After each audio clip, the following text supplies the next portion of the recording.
തൻ പഴം കണ്ണുകൊണ്ടേറെ കണ്ടു ബ്രഹ്മം മതം ചൊല്ലോർക്കുന്നു.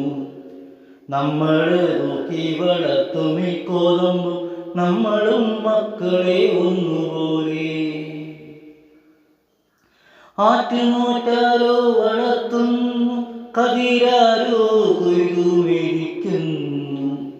പൊന്നിൻ മണികള കമ്പോളങ്ങളിൽ എങ്ങോ പോയി തുലയുന്നു.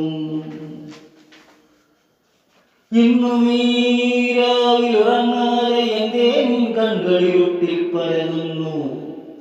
കാതോർത്തു തന്നെ ഇരിക്കുന്നു, വെറും കാറ്റിൻ മൊഴിയിലും ചൂടുന്നു. അച്ഛൻ്റെ ഉച്ഛ്വാസതാളം മുറുകുമ്പോൾ അമ്മയിടയ്ക്ക് ഞരങ്ങുമ്പോൾ കെട്ടിപ്പിടിച്ചു കിടക്കും കീടങ്ങൾ അവ്യക്തമുറക്കത്തിൽ പേശുമ്പോൾ